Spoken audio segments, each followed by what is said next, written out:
Hi, everyone. Thanks so much for joining here today in this webinar about synthesizing relational databases. My name is Murtaza.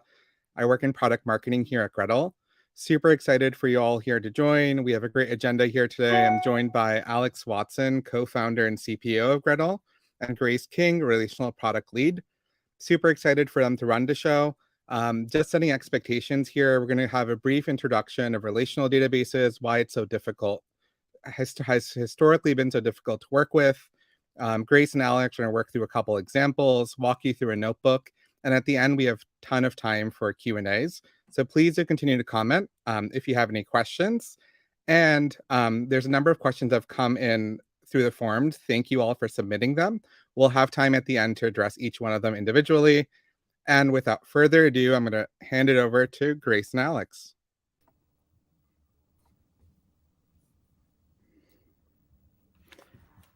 Thanks, Murtaza, for connecting us here. I'm Alex Watson. I'm the co-founder and chief product officer here at Gretel. Today, we're going to, as Murtaza mentioned, we're going to spend a little bit of time, super fast overview of what is generative AI and how does it relate to synthetic data. And then we're going to dive right in to working with relational data sets. And Grace will answer the tough questions that we have coming from the audience. Grace, you want to do a quick introduction? Yeah. Hi, folks. I'm Grace. I work in product at Gretel. So starting out from 1,000 feet, talking about generative AI, one of the questions that we get all the time, and we've really heard in the past couple months in particular, has been, how do I leverage generative AI within my business? And there are so many opportunities here. It's such a transformational shift in the area. So it's a really exciting space. Where Gretel focuses is around the creation of synthetic data. That's really the topic we're going to be talking about today. So whether you're working with tabular data or text or time series data, images, like really any type of data that you would use for machine learnings or analytics purposes, that's really what we focus on here at Gretel. An important part, and for I think something so critical to how this works well in the enterprise scenario, is that we refer to this as the last mile, that last part of taking one of these incredible generative models like what we offer, or like OpenAI or ChatGPT or things like that, and making it work for your enterprise data. Like one of the hardest problems is how do you get that model to learn about your enterprise data without learning anything that it shouldn't? So privacy is such an important construct there. So here is a quick overview that you guys can see on the slides of the different modalities that we support currently with Gretel, all available via simple developer interface or via our console. So no code interface via our console. You see really here this kind of reflection that there's no one model to rule them all. So each different type of model, whether you're working with a GAN or a diffusion model or a language model, each has different characteristics and different advantages. So we offer a suite of models that allow customers to pick the best model for their particular use case. There's a lot of text here. There's a lot of stuff that you can read about, but really, I think the TLDR is that it's very simple today to use Gretel to work with tabular data or text or time series, whatever type of data you have. And really our vision is that while these models will always be here, that most people on our platform, most developers, data scientists that are using our platform shouldn't even have to know or care or spend the time learning which model to work with. We're increasingly automating the selection of these models, the selection of the hyperparameters, and really giving you the most accurate and private data that we possibly can. With that, let's jump right into talking about relational data.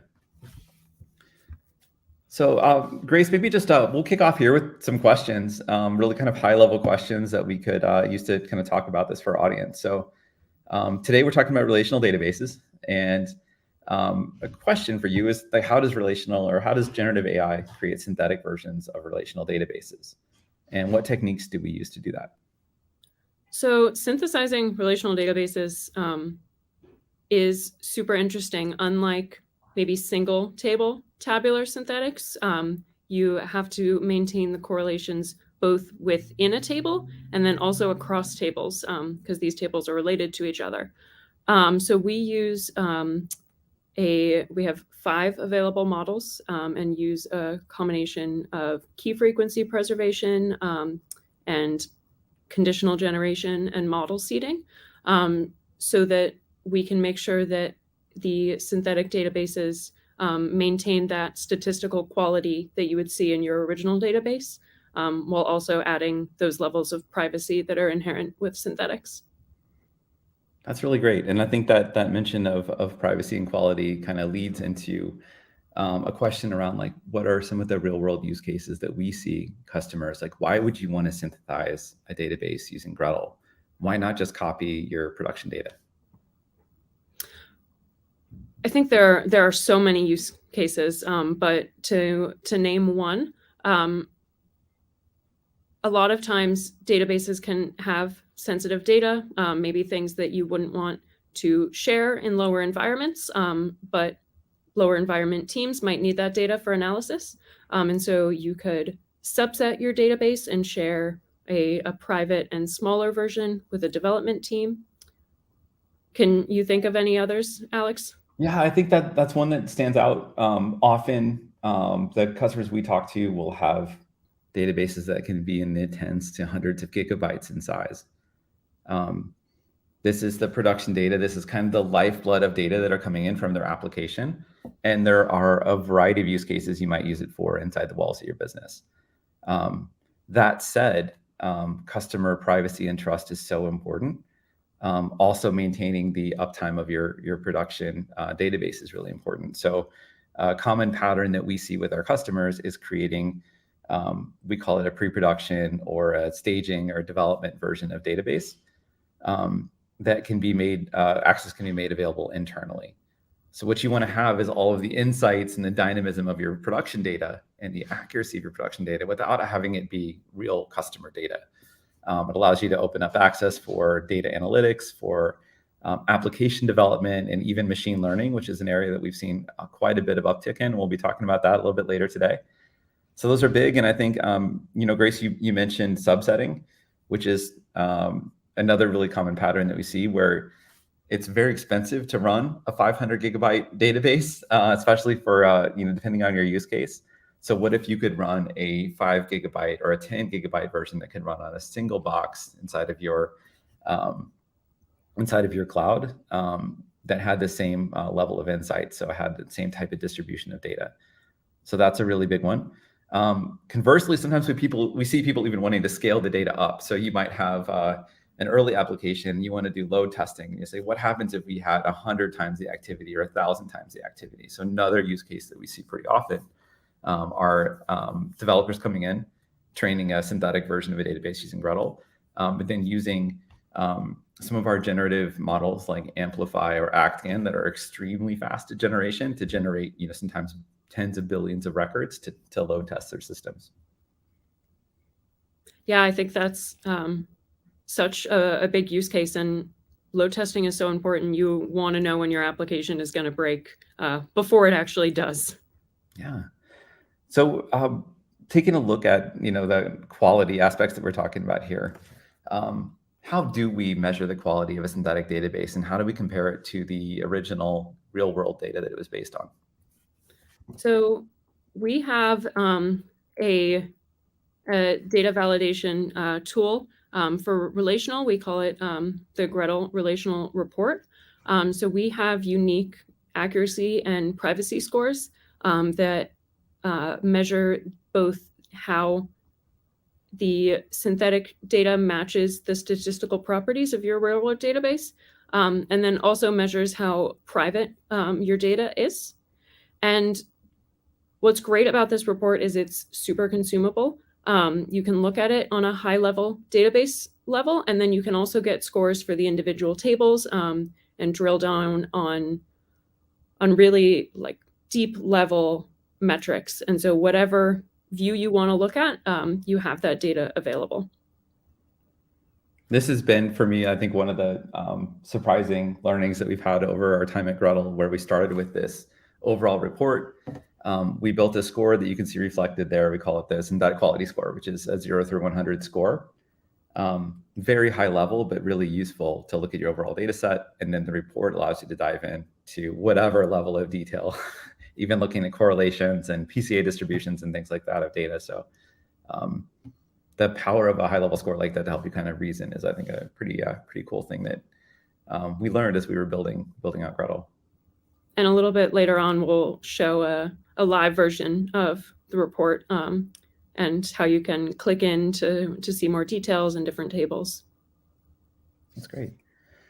Today also as well, I think some of the things we'll be talking about are some of the real world use cases that we've seen from customers, developers, people like that we're able to reference using our platform to work with synthetic data sets. Grace, if I'm correct, you've got an example from an educational institution that we'll be talking about later today. Yes. Do we want to talk about that now? Let's jump in. I think it's good framing for the rest of the discussion. Yeah. So we have been working with a top research university. Their team is doing clinical research for cancer patients, and they came to us with a database that contains clinical studies, but has some PII, some private information about their cancer patients. And for them, this was posing a problem because it was limiting the access to the data. And so the researchers whose job it is to analyze the data and develop more targeted cancer treatments, their research was being slowed by having to jump through hoops for data access, concerns about preserving patient privacy and really respecting healthcare regulations. And so they came to us and we worked with them on a solution. They used Gretel Relational to synthesize their clinical database. And what really stood out is that they were able to preserve both the statistical properties and the cross-table correlations in this database that are really critical for something like cancer clinical research. And they now have a synthetic cancer treatment data set that's safe to share across researchers. And the feedback they gave to us is that this was just invaluable at speeding up this critical research by simplifying their data accessibility. That's so cool. I think we're so used to consuming machine learning data sets on Kaggle or Hugging Face, and we're looking at these like highly formatted and feature engineered data sets that you can use to train a model. But so often the beginning of working with machine learning training set is actually a database, for example, like what we have here with the educational institution, or we've got several examples in the with customers in the gaming vertical space too as well, where they're building anti-cheat or anti-fraud mechanisms. And it starts with extracting data from a database. So by being able to create a synthetic artificial version of that really sensitive database to start with, it really speeds up the process. And I think that's one of the unique things about Gretel is the high level of accuracy that we're able to get using generative models allows you to do downstream use cases, including machine learning training, which is opens up a lot of doors for businesses. And another great thing that we hear from customers, both with the gaming company you referenced and this research institute, was just the ease of use.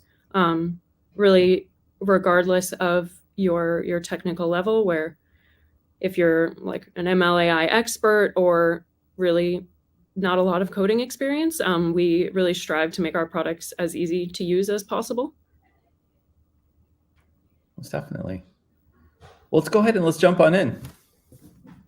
Yeah, so we're going to do a demo showing you guys our sample notebook for relational synthetics. So I am going to move over to this is our Gretel console. You can, if you don't already have an account, create one for free. Super easy and fast to do. So I am going to show you guys our relational synthetics notebook. On the dashboard, we have a bunch of use case cards. So whatever your synthetics use case is, we've got a way to do it. And this can be a great jumping off point to either find a use case that you already know you have, or maybe get inspiration for how synthetic data can work for you. So today, before Grace jumps in there, I was going to say, if anyone wants to, just go to gretel.ai and click sign in or sign up. All you need is a GitHub address or a Gmail or your corporate email to sign in. You can do everything that Grace is doing here using our free tier. And additionally, we've dropped the link to the notebook that we're going to be running here. So if you hop on late and you've already missed the console part, you can copy that address and follow along. So I will cover more of the notebook details about our sample database when I open the notebook, so it's a little bit easier for folks to read. But this page gives an overview of the database format and what we're going to show. To run our notebooks, you'll need your Gretel API key. Super easy to just copy it here. And then I'm going to launch the notebook. Couple questions for you, Grace, here. We're using generative models here. Do you need to have a GPU to run this model? And what kind of deployment mechanisms do you have for running it in the cloud or running it inside your own cloud? So you can run in the Gretel cloud, or you can run locally on your own infrastructure. We have support for both. We also have 5 different relational models. The model that we're going to be demonstrating today is our Amplify model, and you do not need GPUs. Great. So this is a sample telecommunications database. The format is simple in terms of the number of tables, but you do have some depth in the complexity of relationships. And in this use case, they have a team that's tasked with analyzing patterns with invoices and payments, but you do have some sensitive data in terms of street addresses, SIM numbers, telephone numbers, stuff like that. And so the goal here is to create a database that really maintains the statistical properties so that their analysts can extract accurate information while also getting that privacy protection from synthetics. So to start the notebook, I am just going to click Run All.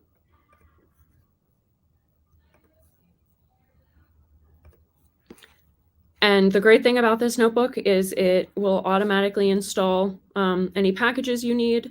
When it finishes installing those packages, you'll be prompted to enter the API key we copied. And at that point, it is off and running. We have integrated connectors to, I think, over 30 different databases so that you can connect directly to your database and don't have to worry about manually defining the schema, the relationships between the tables. And if you're not comfortable or can't do that, you can also provide the table data using individual files. So my network connection, not great at the moment. So I'm going to flip over to a notebook that has already been run. This notebook takes approximately 15 minutes to run. Oh, look. So I'm entering my API key, and we are now off and running, connecting to the database.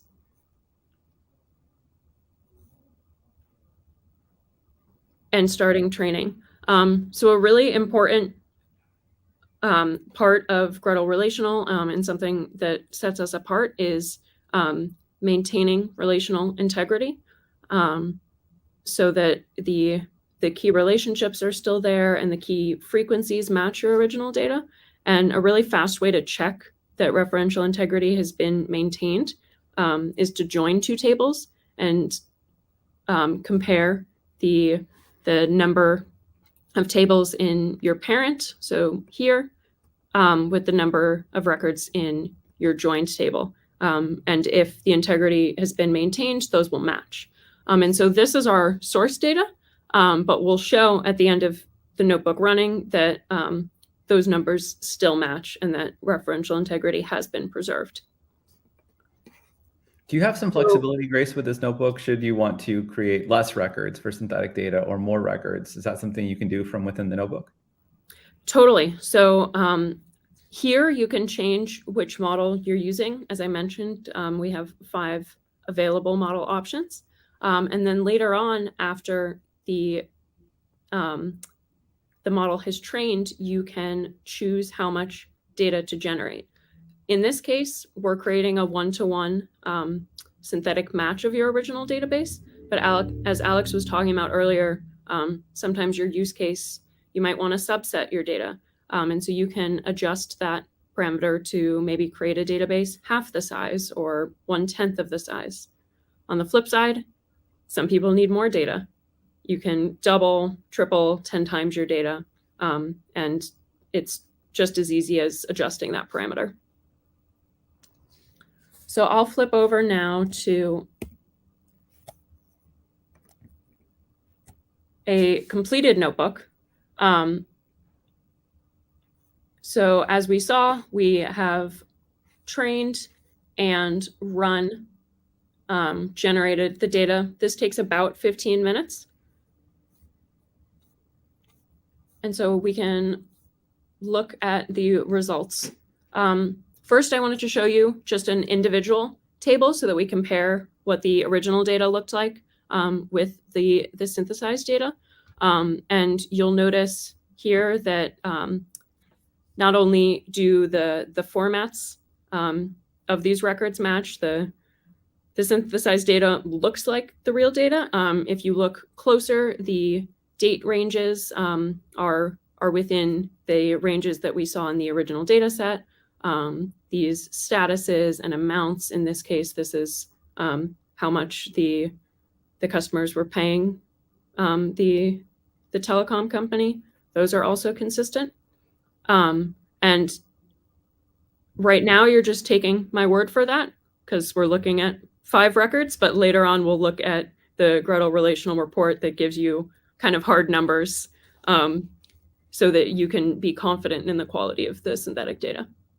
This is one of the things that's so cool too, is you don't have to define a field as being a date field or another one as being a person field and you want to replace it with something else. All that gets detected, all the numeric attributes get modeled automatically. So really, as Grace just showed, it's very hands-off. You just click run and go.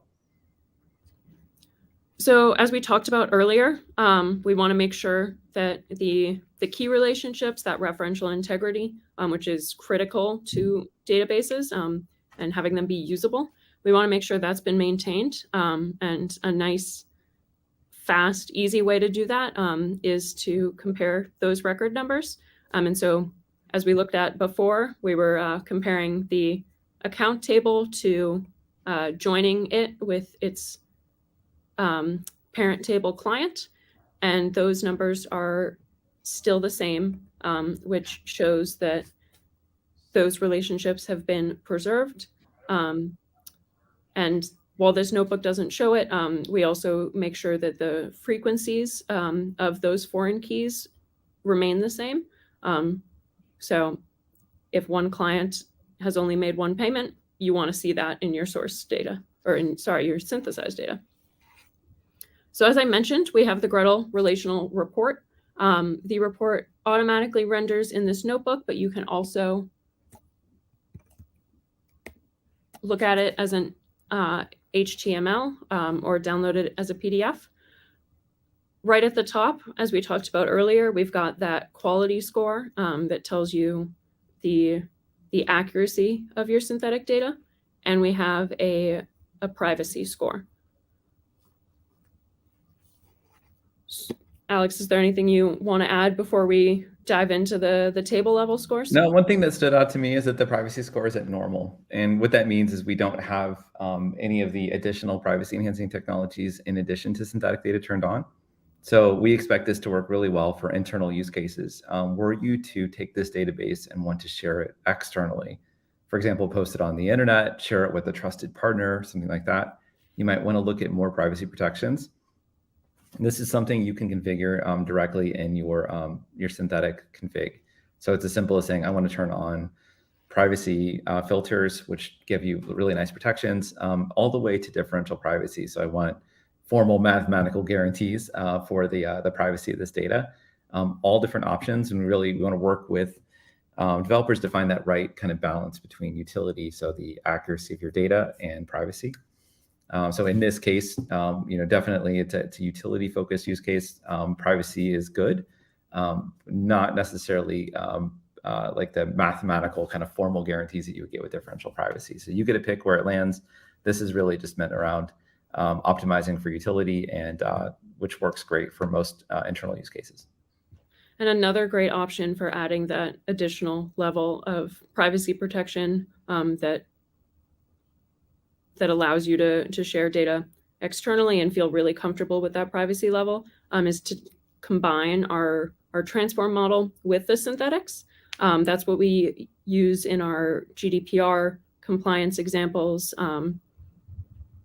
And with Gretel Relational, you can create that workflow to transform and then synthesize,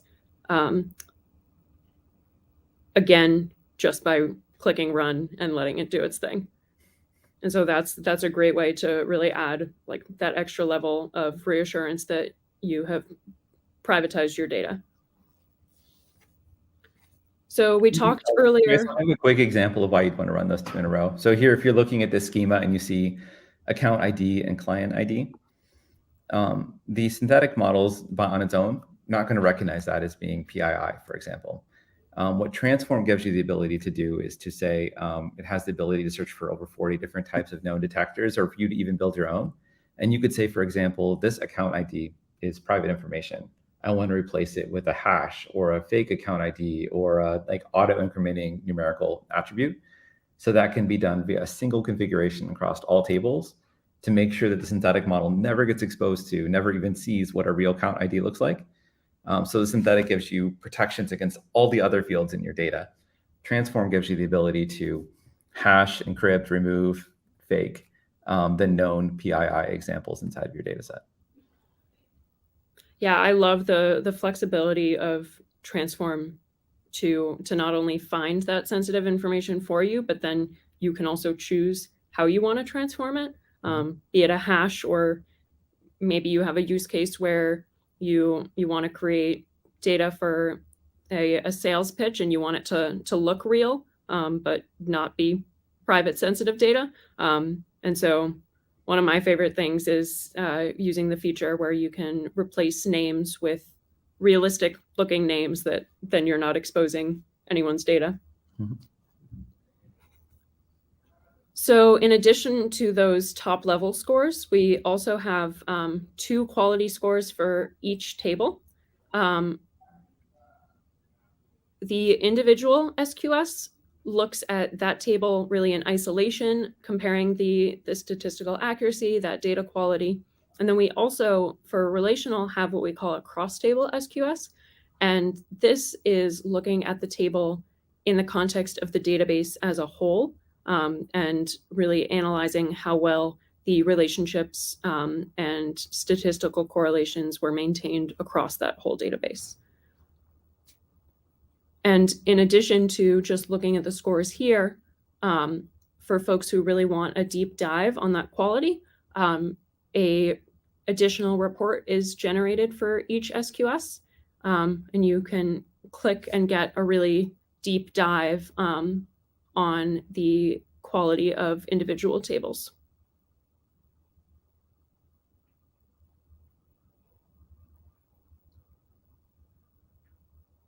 Alex, do you have anything to add, or do we want to move back over to our slide deck and continue on? Oh, Alex is muted. We could maybe, sorry about that, scroll down and look at some of the more advanced parts of the report there, if you don't mind going down. Yeah. Some of the areas that I find myself looking at a lot are the correlations that we have across different fields, so a little bit lower down, as well as the PCA distribution. So all kind of like neat kind of data science-y views.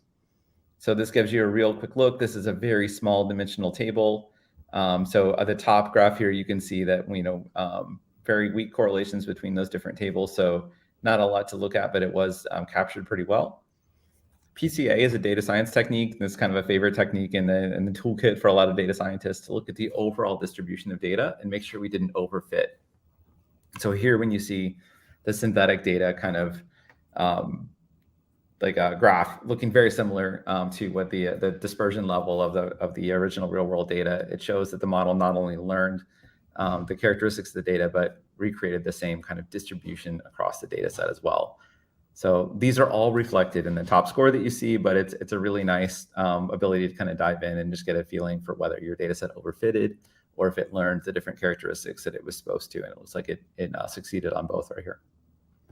I really appreciate these reports personally, just for the confidence it gives me in the synthetic data, because it's hard to get this kind of statistical confidence just by, I don't know, scanning the first 1,000 records of your data. And especially as data sets get bigger, not having to manually do this analysis is a huge plus. Yeah. Do we have the per column distributions down towards the bottom too? Is that right, Grace? We can go a little bit lower. So these are ones you can look at too, and just kind of understand how well the model did here at recreating the specific distributions. Looking at this, you had a really even distribution across the training data. When we look at the histogram, and it looks like probably a very small data set that we're working on right here, more of a Gaussian type distribution across the synthetic data. So this would be a sign, if you're trying to improve this one, that you want to add a little bit more training data. You can also do some model parameter tuning to get a little bit closer. But my guess here, without looking at the data set itself, is this is a really small data set that didn't have a lot of correlations, as we saw earlier. So not a lot for the model to pick up on. And another option here, we used our Amplify synthetic model. We have other synthetic models. And so if you're seeing maybe data that isn't as accurate as you'd like it to be, we have a number of tips and tricks, like Alex mentioned, adding more data, cleaning up your data. But another option is to maybe test out another model and see if that is a better fit for your use case. Yeah, my feeling is on accuracy there, using something like ActGAN is extremely good at capturing these types of distributions. So that would be a thing to try. Yeah, maybe after the webinar, I'll go and test ActGAN. So moving back over to our deck, I think at this point, we're happy to start taking questions. I don't know if our lovely moderator, Murtaza, wants to hop back on. Yeah, I'll magically reappear here. So we have a bunch of questions coming in. I'm going to just say some of them in the order that they came in. So our first question here is from Mike. Mike's asking, does Gretel have to ingest the raw data set, and what protections exist? So I'll take this one. Gretel needs access to the real world data to train the model. As soon as that is done, as soon as model training is done, the real world data is no longer required. You have a model that can generate either the distribution of the real world data, or you can tell it to modify the distributions. And maybe some clarifying or kind of next level questions on that one. If you are using the cloud service, that means that the training data needs to be sent to the cloud service, in which case it'll be deleted immediately after, never gets stored. But you also have the option of running in what we call hybrid mode. What that does is it deploys Gretel workers inside your own environment. This is something we see really popular with companies in the regulated space, where essentially the machine learning training takes place in their cloud using containers that are shipped from Gretel. So your data never leaves your environment. Model is created there, data stays inside of your VPC or your cloud. So you have just total assurance that no data no metadata is going to be sent up to the Gretel service. And just to add to that, for folks using the cloud, we do have end-to-end encryption, and Gretel never sells your data. And in the era of everyone selling your data, that adds just another level of confidence. Very cool. We have another question here. I think we've somewhat touched on this, but I'll reiterate it in case you guys want to add anything else. We have a question in from Avnir asking, how do you maintain correlations between tables? Yeah, so we touched on this a little bit earlier, but we have a variety of techniques that we use to both maintain the key frequency, but then we also use some smart seeding and conditional data generation to really ensure that those cross-table correlations are maintained. That's part of why synthesizing relational data is so complex, and why historically there haven't been great generative AI tools for databases.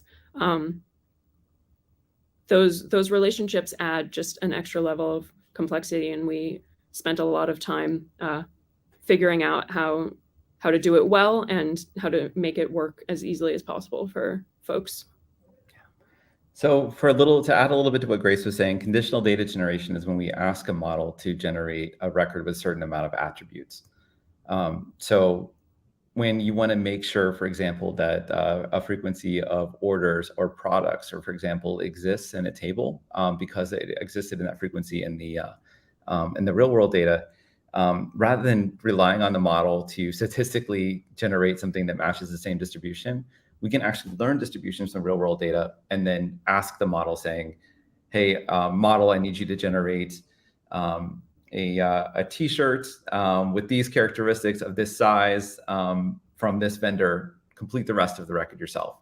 So essentially, we're able to take advantage of some characteristics that we learned from the original data set to enforce that any data created from our model kind of matches that distribution. So it helps quite a bit. Super interesting. Adding to that discussion, we have a question in from Alberto, who's asking that how do you control both fidelity and privacy when generating synthetic data for relational databases?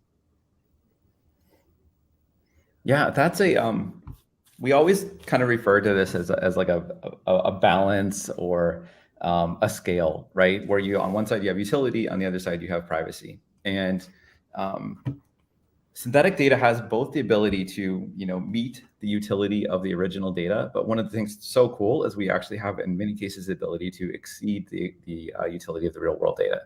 So the question is, like, how do you get something better than real world data?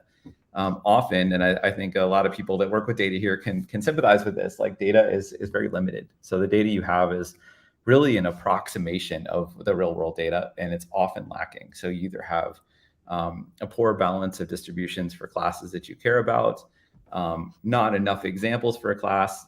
So one of the things that synthetic can do is it can introduce new examples that would help a downstream model or analytic that you're training on that data respond better to things that it hasn't seen. So super simple example is, if I have a patient medical data set of people that between the ages of 5 and 45 in age, and I want to train a machine learning model to detect some sort of rare disease. I get a patient introduced that is 47 years old. I've never seen anyone that's 47 years old. A lot of machine learning models will get tripped up by this. The synthetic data model has the ability to learn about what an age is. It's seen this before and introduce new examples there that would help a model trained on it to do better. So that's where you have the possibility of doing better, and in many cases with some tuning, do better than the real world data it was based on. That said, you have other constraints. You want to make sure that no combination of attributes, this is speaking of privacy, inside of your data could become identifying. So for example, if you know that someone of a certain age and a certain zip code had a certain preference, you could infer about whether they were inside the data set or not. All of the fake data replacements and transformations you do in the world really aren't going to protect you against this. What the synthetic model does is it creates 1,000 fictitious new patients where none of them are based on a real individual patient. So if you query the overall data, you're going to get an answer very similar to what it was based on. But you're not going to be able to extract whether like one specific patient you knew about was in that data set. So it's a huge advantage. We have ways to even layer on top of that. So there's technologies that we actually just released a new model this week on a technique called differential privacy, which can give you mathematical guarantees that won't happen. With these privacy enhancing technologies, it often comes at the expense of utility. So for you to get those differential privacy guarantees, you may have to insert additional noise into the data. If you were to query it or train a machine learning model, that may initially reduce the accuracy of that model because you had to put noise in to protect privacy. So we really want to work with our developers on our platform to kind of find that right balance, like how much privacy do you need for your use case, and make sure that we deliver on that. Awesome. Those are really the two pillars, right? Privacy and utility. Mm-hmm. We have another question that came in live actually from Prashant. who's asking about where they can learn more about the Amplify model. Also, if there are any constraints on the number of tables that can be synthesized and whether this could be used Gretel Relational can be used for very large databases like knowledge graphs where there are multiple hierarchical classes and complex interrelationships. I'll display it here so you guys can see it. Grace, you want to go ahead and take that? Sure. So a couple great places to learn more about Amplify are our docs at docs.gretel.ai, or you can play around with it on our console. We have examples for both single table Amplify and then relational Amplify, as we showed earlier. In terms of constraints, we do not have constraints on the number of tables. You will have more compute to do that, but we can handle whatever number of tables you have. Sorry, just reading the last part of the question. Alex, do you want to take the last part? Yeah. So the last question here is, can this be used for large databases like a knowledge graph with complex interrelationships? We have very, very quickly seen that the scale of databases that are being used scale into the hundreds of gigabytes in size, into the terabytes of size. So definitely can be used for large databases. Our underlying generative models are built to scale, both to data sets that might have like thousands of columns that are all related, as well as millions to tens of millions of rows. So definitely scaling there. To answer the second part of your question about the complex interrelationships, and you mentioned the graph database, that might be a good place to start. We are just starting to look at graph databases like Neo4j, for example.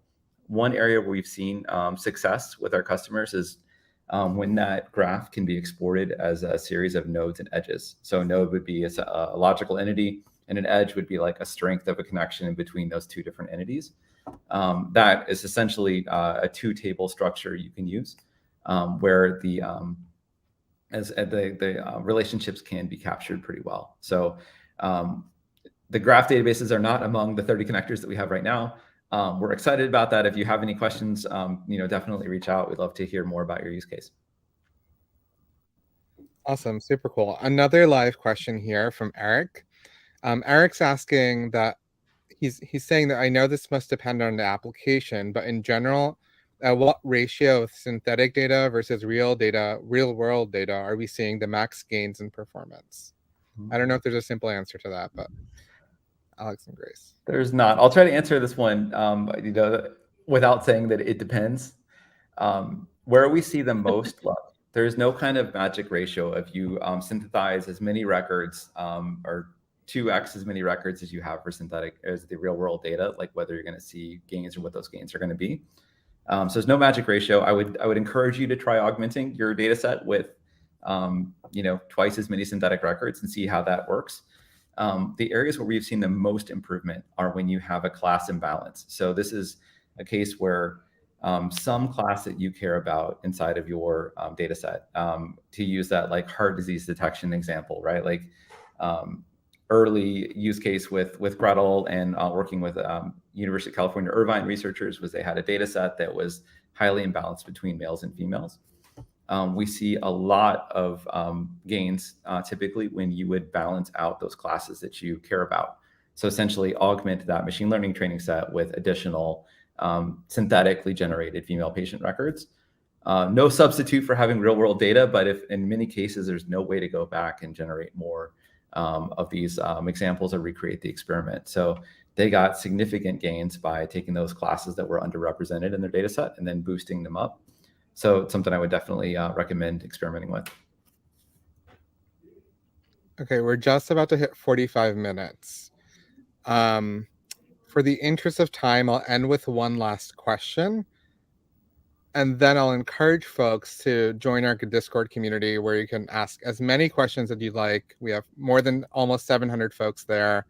Our applied research team and all of Gretel looks at all of those questions, takes them seriously, and gives replies.